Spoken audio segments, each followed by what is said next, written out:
What happens when the Master of Death sacrifices everything but life itself? That's today's experiment. A character who can only put points into vitality and nothing else. My name is Z, and welcome to the Dark Chronicles of Diablo. If you've been around here before, you know the drill. I took an energy-only sorceress and somehow bullied my way to Hell Bale. Then there was a strength-only druid who made it all the way to Hell Ancients before they reminded me what the respawn button looks like. And of course, the dexterity-only Amazon who got absolutely steamrolled by Hell Andariel. Let's just say it wasn't her finest hour. In the last video, I asked you all whether a vitality-only run was worth it. After all, vitality is basically the gold standard for hardcore solo self-found survival, and a lot of you said I should go for it, mostly to complete the series, but maybe also just to watch me suffer. Now, if you're new to this channel, welcome to the chaos. I do hardcore challenge runs of Diablo 2 Resurrected, and I take viewer suggestions and my own questionable ideas. Consider subscribing if that's your vibe in YouTube content, or if you just enjoy watching people make very bad decisions in a made-up world called Sanctuary. Alright, for this playthrough, my character is going all in on vitality. That means no strength, no dexterity, and no energy. Equipping gear will be interesting, but at least health will be plentiful. I picked a necromancer because they only get 2 life per vitality point instead of going full meme with a 5k life werebear druid or a 4k life singer barb. I created my character and named him a super appropriate name because I definitely don't have a childish sense of humor. Let's break down what our necromancer starts with. He has 15 strength, and that's it. I can't put any more points here. Strength lets me wear gear and hit harder with melee attacks, so yeah, not exactly my focus anyway. He has 25 dexterity, which is actually not terrible. But again, I can't level it up, but that would have helped with blocking, attack rating, and equipping certain pieces of gear. And then there's 15 base vitality, and this is where all of my points are going to from level 1 until either I die or Hellbale dies. Finally, he starts with 25 energy, which I'm totally okay ignoring. Alright my dudes, the rules for this challenge are simple. Every single stat point goes into vitality. I'm playing hardcore, and I have to find all my own gear or buy it from vendors. No cheating. I cranked the game up to players 8, bolted out of the rogue encampment, and started smashing levels like a caffeinated skeleton on a mission. I started slamming points into teeth as I level, since this will boost my bone spear damage once I finally get to level 18. Early on, I stumble across a small charm in the burial grounds. It gives plus 10 to life and 3% lightning resist. It's tiny, but in hardcore, tiny things matter. At least that's what my wife told me. Now let me lay out the grand plan as I take down Bloodraven. I'm going full Bone Spear Necromancer because I genuinely like this build. Plus, it's a fun playstyle that doesn't involve me running around screaming from every monster. The skills are very straightforward. I'm going to put 1 point in Bone Armor because yes, I'm going defensive. The synergy here is Bone Wall and Bone Prison, which each add 15 points per level to Bone Armor. Bone Spear will be my main attack, and I'll max it as soon as humanly possible. The synergies for this skill include Teeth, Bone Spirit, Bone Wall, and Bone Prison. Since Bone Wall and Bone Prison boost both the defense on Bone Armor and the offense on Bone Spear, I'm essentially going to be double dipping and getting the best bang for my bucks from my skills. I get offense and defense at the same time. For the 1-point wonders, I'm grabbing Clay Golem, Golem Mastery, and Summon Resist. Then I'm going to work my way down the curses to Decrepify. Decrepify is extremely effective against act bosses and tough boss packs, basically making them sad, slow, and squishy while I poke them with my sharp stick of death. I stick to my usual method of farming Rakanushu for levels until about level 12. Around level 6, I finally unlock my first useful skill, Corpse Explosion. This little gem is ridiculously effective at lower player counts. It basically turns piles of dead monsters into slightly inconvenient fireworks for anything nearby. Basically, piles of dead monsters equal bigger piles of dead monsters. My first rare drop is a hard leather armor, which I promptly cannot equip because apparently my strength is still a problem. Honestly, it's not great anyway, so I didn't cry too hard. I do, however, find a rare hunter's bow for my buddy Eliza, and I keep farming Rakanushu like a determined, slightly unhinged madman. After some stony field farming, I head off to save Kane. I grab the scroll, and I free the old man from his cage in Tristram. While clearing mobs, I hit level 12, and I put a point into Bone Wall. From here on out, I'll be pumping points into Bone Wall until I can get Bone Spear, so I can start double dipping on offense and defense. Next up, Countess farming for runes. My first attempt goes well enough. I snag an Ith rune, not exactly what I'm looking for, but I'll take it. On the second run though, some spicy archers try to pummel my ass, but I survive and I take down the Countess again. This time I score a Ral and a Tal. The third run, I hit the jackpot. I got a tier and an F. Now I have Tal and F, which I can use to craft a stealth body armor rune word. If you didn't know, this body armor is basically best in slot for a level 17 character in the majority of builds. The faster cast rate, faster run walk, and faster hit recovery are all ridiculously strong. I also smashed the Smith for the Imbue quest, which, like most of my life decisions, I'll probably forget to use later. The Endariel fight goes surprisingly smooth. I shoot teeth at her and kite her around the room until she finally goes down. Of course she doesn't drop anything worth writing home about, because why would she? I slap on some rare heavy boots because frankly they're better than the pile of junk I've been hobbling around in. And as soon as I hit Act 2, I trade in Eliza for a sturdier mercenary. Enter Jamali, equipped with a prayer aura, which should help keep my life up thanks to the healing effects. It's basically like a walking first aid kit that doesn't complain about being underpaid. In the sewers level 3, I finally hit level 18 and I unlock Bone Spear. It's time to do some serious damage, son.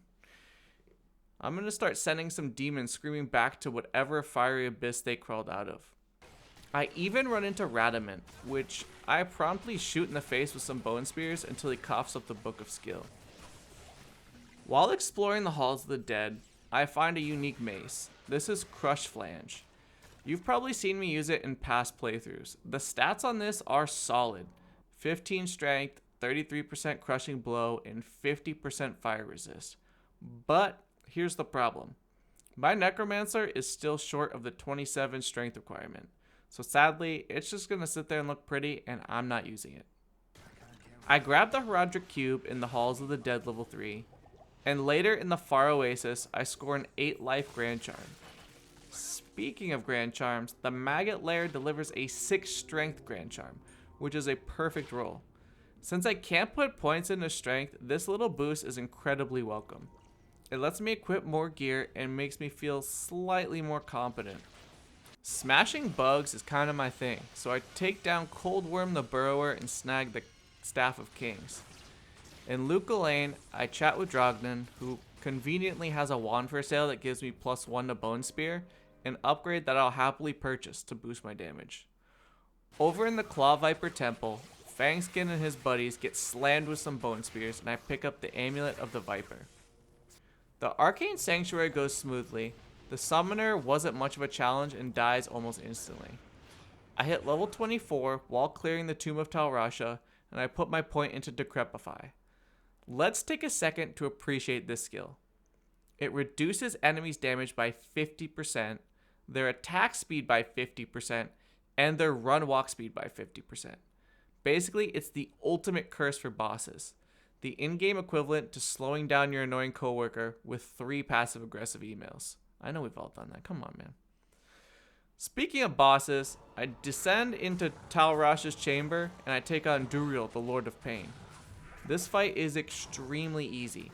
Jamali tanks him while I feed him some healing potions. I spam Bone Spear until Duriel finally bites the dust. He drops a set mask, which is Cathan's Visage, which I politely ignore. In Act 3, I make my way to the Spider Cavern fairly quickly and grab Kalim's Eye. While wandering through the Great Marsh, I pick up a large charm with +2 to strength. I'm collecting these little gems to equip better gear down the line, because I enjoy hoarding tiny benefits. I complete the Gidbin quest and Ormus rewards me with a rare ring. The 15 fire resist, the minor magic damage reduction, and a pinch of magic find are all very welcomed. Basically, it's like getting a consolation prize that actually matters. Witch Doctor and Dooku doesn't drop anything worth my time, but I grab the brain anyway and make a swift exit. Stormtree and his gang can be tough, but this encounter was surprisingly manageable. In Hell difficulty, they've taken me out before, so I always watch out for Stormtree. I also complete Lam Eisen's tomb, scoring a free 5 vitality points. Every little bit counts. And then, you will not believe this, I get completely stuck behind Alcor's shack. Dude, I tried for so long to escape this little prison. I was flailing around like an idiot before finally giving up and remaking the game. That was the only way to get out. Welcome to the glorious life of Diablo 2. What up, dolls? You won't be stabbing me in the back this time. I take out these pests safely from across the sewer canal. While exploring, I grab another large charm. This one gives me 3 to strength. Apparently, the RNG gods are feeling a little bit more generous. I find the entrance to the heart, but first I deal with Icehawk Rift Ring and his tribe, and he drops a dope rare ring. It has 7 energy, 37 mana, 5 lightning resist, 10 poison resist, and 9% MF. Perfect. The extra mana will help with my regen issues. And the resists? In the Durance of Hate level 2, I spot a set Grand Scepter. This is Siverb's Cudgel. Not useful for my Necro, but wow, this thing is a melee's wet dream. All that damage on a one-hander? Why can't I find this shit on my melee playthroughs? Time to face Mephisto, the Lord of Hatred. Hopefully he doesn't Mephist my ass. I cast Decrepify to make him slow and weak, and then stick to the same strategy I used against Duriel. If it's not broken, don't fix it. Spam potions on Jamali, fire bone spears until Mephisto bites the dust as well. He drops set light gauntlets, which are Arctic mitts. The stats on these aren't terrible, but the 45 strength requirement is a no-go. The Iswal fight comes in with a few burning souls zapping lightning in every direction. I throw a few bone spears back in their way, but mainly focus on Iswal. He's got a ton of health, but he doesn't hit too hard, so taking him out isn't too difficult. It just takes a while. In the Plains of Despair, I find a small charm with +1 to strength and 3% lightning resist.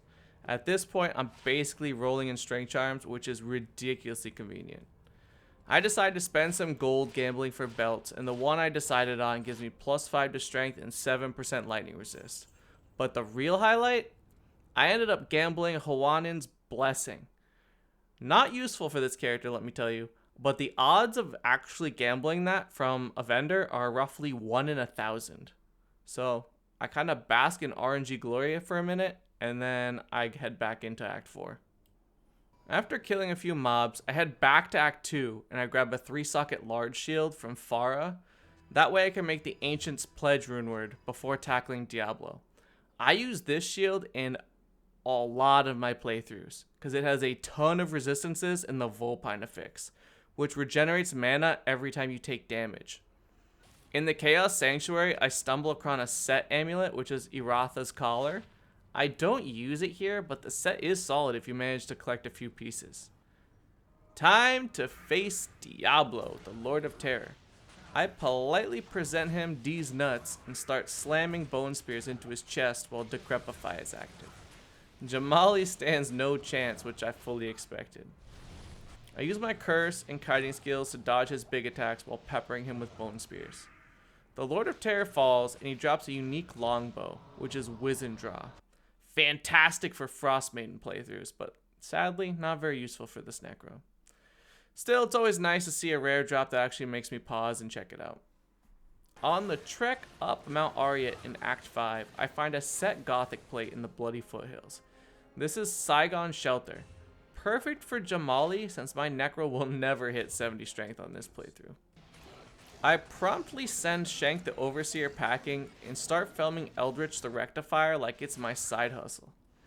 Ridiculous luck strikes again. I find a large charm with 3 strength and 6% lightning resist, and at this point, I'm close to plus 20 with strength worth of charms. It's like my Necro like hit the gym, and now he can like bench press 135 or something. I head to the frozen river to save Anya, hoping for a Netflix and chill situation. Sadly, she's not into dudes who look like Alice Cooper, and rejects me harder than my ex ever did. Her quest reward? Utterly atrocious, bro. Combat at the top of Mount Arya with the Ancients is stupidly easy. Bone Spear and Jamali clean them up in no time. The Bale waves are mostly manageable except for the final wave. The Minions of Destruction are a real pain in the ass, but they eventually go down as well. Bale himself isn't too bad. Jamali survives fairly well, and after what feels like 10,000 Bone Spears later, Bale finally dies. He drops a unique blade, which is Spectral Shard, an amazing caster weapon used frequently in Classic. It has 50% faster cast rate, which is the most in the game for a weapon, 50 mana, and 10 to all resistances. They have great stats, but the 51 dexterity requirement makes this useless for this run. There's no way I'm going to get an extra 26 dexterity. The boots aren't anything special either, and I wouldn't have been able to wear them anyway due to strength requirements. Anyway, here are my stats upon completing normal mode.